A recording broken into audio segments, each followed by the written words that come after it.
সবাইকে স্বাগত পিঙ্কির ছোট্ট সংসারে। আজকের ছোট্ট গল্প শুরু হলো আমাদের ব্যস্ত একটা সকাল দিয়ে। তবে একটা ভালো লাগার বিষয় হলো আমার মেয়ে এখন নিজেই অনেক কাজ নিজেই করতে শিখে গেছে।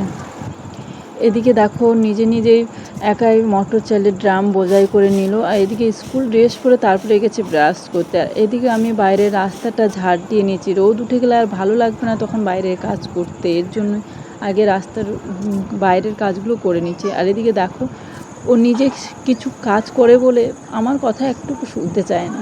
আমি ওকে বলেছি যে আগে ব্রাশ করে মুখ হাত পা ধুয়ে তারপরে গিয়ে তুমি স্কুল ড্রেসটা পরবে। না, আমার কথা কেন বা সে শুনবে। আগে সে জামা কাপড় পরে নিয়ে স্কুলের ড্রেসটা তারপরে গেছে ব্রাশ করতে। ব্রাশ করে এসে এদিকে ও একা একা রেডি হচ্ছে, জামা কাপড়গুলো ঠিক করে নিচ্ছে। আর আমার ছেলে তো ওর দিদি কী করছে তাই দেখতেই রয়েছে।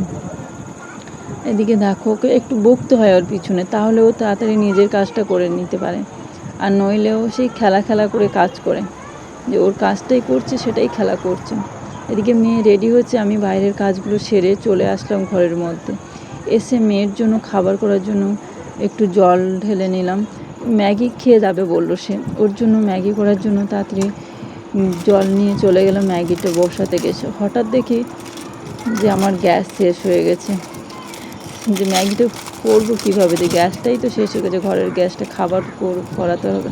তখন তাড়াতাড়ি শাশুড়ি মায়ের ঘরে গিয়ে ওর খাবার তৈরি করে নিয়ে আনলাম।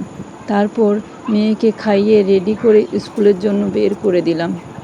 এভাবেই ছোট্ট সংসারের ব্যস্ততার মধ্যে দিয়ে কেটে গেল আমাদের আজকে সকালটা। এভাবেই আমাদের ছোট্ট সংসারে আরেকটা দিন কেটে গেল। এমনই সহজ সরল জীবনের গল্প ভালো লাগলে পিঙ্কির ছোট্ট সংসারের পাশে থাকবেন। সবাই ভালো থাকবেন, সুস্থ থাকবেন। আবার দেখাবেন নতুন একটা গল্প নিয়ে।